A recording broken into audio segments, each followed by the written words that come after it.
ರಾಷ್ಟ್ರಪತಿಗಳು ರಾಜೀನಾಮೆ ಕೊಟ್ಟ ಮೇಲೆ ದಿನಕರ್ ಮುಂದಿನ ರಾಷ್ಟ್ರಪತಿ ಉಪರಾಷ್ಟ್ರಪತಿ ಯಾರು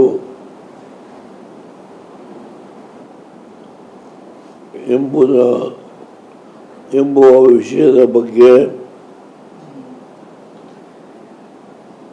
ಹಲವಾರು ಊಹಾಪೋಹಗಳು, ಅನೇಕ ಹೆಸರುಗಳು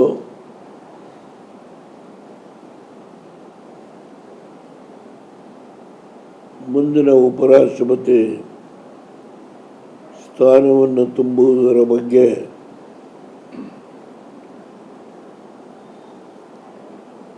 ಕಳೆದ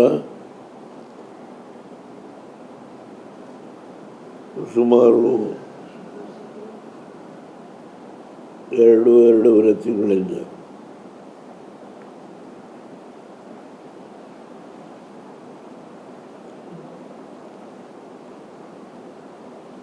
ಯಾವ ಊಹಾಪೋಹ ಇತ್ತೋ ಅದಕ್ಕೆ ರಾಷ್ಟ್ರದ ಪ್ರಧಾನಮಂತ್ರಿಗಳಾದ ನರೇಂದ್ರ ಮೋದಿಯವರು ತೆರೆ ಎಳೆದಿದ್ದಾರೆ.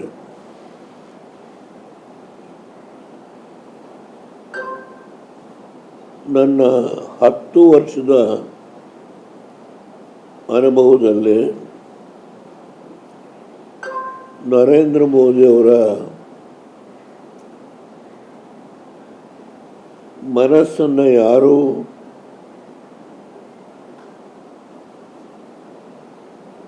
ಪತ್ತೆ ಹಚ್ಚಲಿಕ್ಕಾಗಲ್ಲ.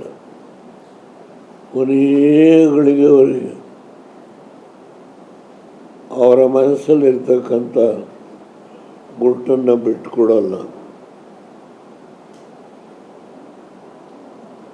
ಹಲವಾರು ಹೆಸರುಗಳು ಫ್ಲೋಟ್ ಆಯಿತು. 4-5 ಹೆಸರುಗಳು ಈ ಸ್ಥಾನಕ್ಕೆ ಅರ್ಹರಾಗಿದ್ದಾರೆ,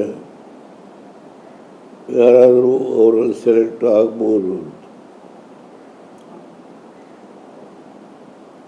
ಆದರೆ 2 ದಿವಸದಲ್ಲಿ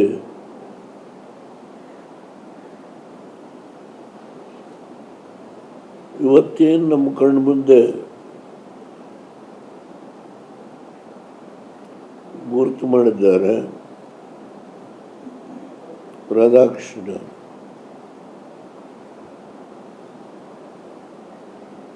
ಎಲ್ಲ ದೃಷ್ಟಿಯಿಂದಲೂ ಅವರು ಸಮರ್ಥ, ಒಬ್ಬ ಅತ್ಯಂತ ಅರ್ಹರು, ಆ ಸ್ಥಾನದಲ್ಲಿ ಕೂತು ಕೆಲಸ ಮಾಡುವ ಸಾಮರ್ಥ್ಯವನ್ನು ಹೊಂದಿರತಕ್ಕಂಥ ಯೋಗ್ಯ ಅಭ್ಯರ್ಥಿಯನ್ನು ಆಯ್ಕೆ ಮಾಡಿದ್ದಾರೆ.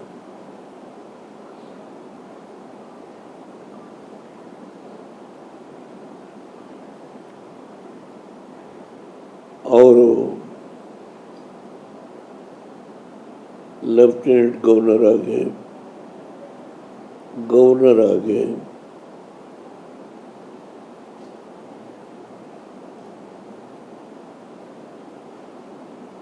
ಲೋಕಸಭೆಯ ಹಲವಾರು ಸಮಿತಿಗಳಲ್ಲಿ ಅಧ್ಯಕ್ಷರಾಗಿ, ಗೌರವಾನ್ವಿತ ಸದಸ್ಯರಾಗಿ, ವಿದೇಶದಲ್ಲಿ ನಡೆದಂಥ ಪಾರ್ಲಿಮೆಂಟರಿ ಡೆಲಿಗೇಷನ್ ನಡೆದು ಸುಮಾರು 24-25 ದೇಶಗಳನ್ನು ಅವರು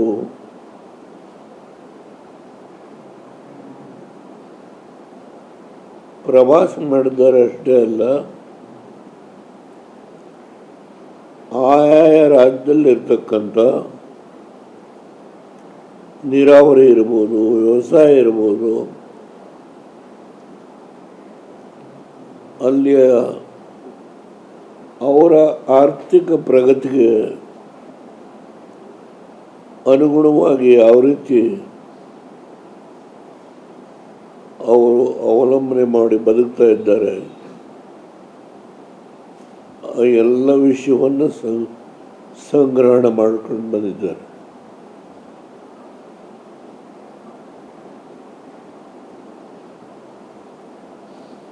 ನಿಜಕ್ಕೂ ಒಬ್ಬ ಸಮರ್ಥ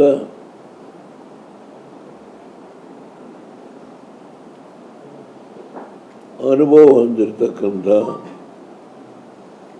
ಅದರಲ್ಲೂ ಜನಸಾಮಾನ್ಯರ ಮಧ್ಯದಿಂದಲೇ ಬೆಳೆದು ಬಂದಂಥ ಒಬ್ಬ ವ್ಯಕ್ತಿ.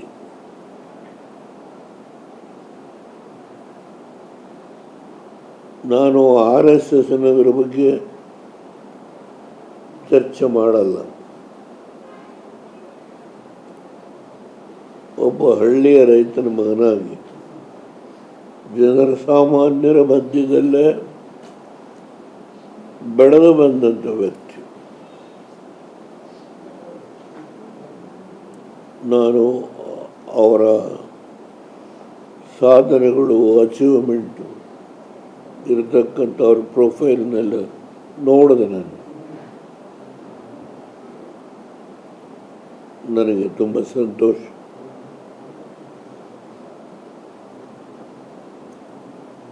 ನಾನು ಅವ್ರ ಕಾಲದಲ್ಲಿ ಒಬ್ಬ ಸಾಮಾನ್ಯ ಸದಸ್ಯನಾಗಿ ಕೆಲಸ ಮಾಡುವ ಒಂದು ಅವಕಾಶ ನನ್ನ ಪಾಲಿಗೆ ಸಿಕ್ಕಿರ್ತಕ್ಕಂಥದ್ದು ನಿಜಕ್ಕೂ ನನಗೆ ಒಂದು ಹೆಮ್ಮೆ ತಿರುತ್ತೆ. ಅವರು ಇವತ್ತು ಅವರ ಅಧ್ಯಕ್ಷ ಆಗೋದ್ರ ಬಗ್ಗೆ ನಾನು ಚರ್ಚೆ ಮಾಡಲ್ಲ. ಉಪರಾಷ್ಟ್ರಪತಿಗಳು, ಅಧ್ಯಕ್ಷರು ಅಂದರೆ ರಾಷ್ಟ್ರಪತಿಗಳು ತಪ್ಪು ತಿಳ್ಕೊಳ್ಬಾರ್ದು. ಉಪರಾಷ್ಟ್ರಪತಿಗಳು, ಚೇರ್ಮನ್ ರಾಜ್ಯಸಭಾ, ಅವ್ರ ಕಾಲದಲ್ಲಿ ಒಬ್ಬ ಸದಸ್ಯನ ಕೆಲಸ ಮಾಡೋದು ನನ್ನ ಮನಸ್ಸಿಗೆ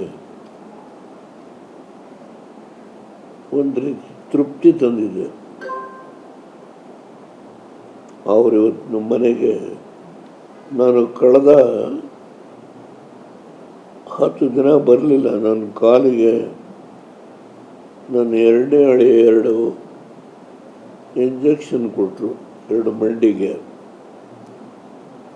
ಆದ್ದರಿಂದ ಸ್ವಲ್ಪ ತಿರುಗಾಡೋದು ಅದು ಸ್ವಲ್ಪ ಗುಣಮುಖವಾಗುವವರೆಗೆ ಬೇಡ ಅಂತ ಹೇಳಿದ್ರು.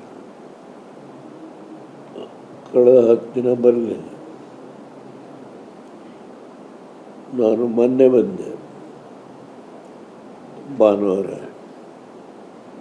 ನಾಳೆ ವಾಪಸ್ ಹೋಗ್ತೇನೆ. ಇದೊಂದು ಸುಸಂದರ್ಭ. ನಮ್ಮ ಪಕ್ಷದ ಅಧಿಕೃತವಾಗಿ ನಾವು 3 ಜನ JDS ಇಂದ, BJPಯಿಂದ ನನ್ನ ನಡೆಯೋ ಪಕ್ಕದಲ್ಲೇ ಕೂತಿದ್ದಾರೆ ಮಂಜು. ನಾವು 4 ಜನರು, ಕುಮಾರಸ್ವಾಮಿಯವರು, ನಾನು, ಮಲ್ಲೇಶ್ ಬಾಬು, ಡಾಕ್ಟರ್ ಮಂಜುನಾಥ್, ಜೊತೆಗೆ ಮೊದಲನೇ ಬಾರಿಗೆ ಕೇಂದ್ರದ ಮಂತ್ರಿಗಳಾಗಿರ್ತಕ್ಕಂಥ ನಮ್ಮ ಜೋಶಿಯವರು ಮೊದಲನೇ ಬಾರಿ ನಮ್ಮ ಮನೆಗೆ. ಅವ್ರ ಜೊತೆ ರಾಧಾಕೃಷ್ಣ ಅವ್ರ ಜೊತೆ ಇಬ್ಬರನ್ನು ರಿಸೀವ್ ಮಾಡಿದ್ದೇ ಒಂದು ಸಂತೋಷ. ಸರ್, ಈಗ ರಾಜ್ಯ ಸರ್ಕಾರ ಒಳ ಮೀಸಲಾತಿ ಜಾರಿ ಮಾಡಿದೆ. ಅದನ್ನ ನೀವು ಹೇಗೆ ನೋಡ್ತೀರಾ? ನಾನು ರಾಜ್ಯ ಸರ್ಕಾರದ ಬಗ್ಗೆ ಈಗ ಮಾತಾಡೋದಿಲ್ಲ. ಧರ್ಮಸ್ಥಳದ ಸರ್ ನಾನು ನೆಕ್ಸ್ಟು ವೋಟ್ ಮಾಡೋದಕ್ಕೆ ಬರ್ತೀನಲ್ಲ, ಒಂದು 4-5 ದಿನ ಇಲ್ಲಿರ್ತಾನೆ. ಆಗ ನಿಮ್ಮನ್ನು ಮತ್ತೊಮ್ಮೆ ಭೇಟಿ ಮಾಡಿ. ಸರ್ ಧರ್ಮಸ್ಥಳ ವಿಚಾರ ಧರ್ಮಸ್ಥಳ ವಿಚಾರ ಹಾಂ, ಧರ್ಮಸ್ಥಳ ವಿಚಾರ ಧರ್ಮಸ್ಥಳ ವಿಚಾರ. ಧರ್ಮಸ್ಥಳ ವಿಚಾರ ಧರ್ಮಸ್ಥಳ ವಿಚಾರ ಸರ್. ಕೇಳಿ ಧರ್ಮಸ್ಥಳ ಪ್ರಕರಣ ಸರ್. ನೋಡಿ, ಧರ್ಮಸ್ಥಳ ಸರ್. ಧರ್ಮಸ್ಥಳ ನಾನು ಮಾತಾಡೋದಿಲ್ಲ. ಸರಿ ಸರ್, Thank you, ಇವತ್ತು sir. ಅಮಿತ್ ಶಾ ಅವರು ಒಂದು ಬಿಲ್ ಮಂಡನೆ ಮಾಡಿದ್ದಾರೆ ಲೋಕಸಭೆಯಲ್ಲಿ.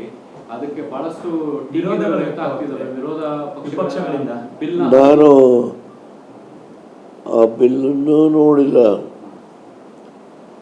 ಆ ಬಿಲ್ಲಿನ ಹಿನ್ನೆಲೆ ಏನು ಅನ್ನೋದು ತಿಳ್ಕೊಳ್ತೇನೆ. ನಾನು ಮಾತಾಡೋದು ಸರಿಯಲ್ಲ. Okay At least go through the bill to express my view. Till then I don't want to react. ಸಾಮಾನ್ಯವಾಗಿ ಶಾ ಅವರು ತುಂಬ ದಕ್ಷರು, ಬುದ್ಧಿವಂತರು. ಯಾವುದೇ ಒಂದು ತೀರ್ಮಾನ ಮಾಡಬೇಕಾದ್ರೆ ಈ ರಾಷ್ಟ್ರದ ಒಟ್ಟಾರೆ ಸಮಗ್ರವಾದಂಥ ಹಿನ್ನೆಲೆಯನ್ನು ಗಮನದಲ್ಲಿಟ್ಕೊಂಡು ಮಾಡ್ತಾರೆ. ಅದರಿಂದ ಆ ಬಿಲ್ಲನ್ನು ನೋಡದೇ ಇರೋದ್ರಿಂದ ರಿಯಾಕ್ಟ್ ಮಾಡೋದಕ್ಕೆ ಸ್ವಲ್ಪ ಹಿಂದೆ ಸರಿದಿದ್ದೇನೆ ಅಷ್ಟೇ, ಅದಕ್ಕಿಂತ ಹೆಚ್ಚು.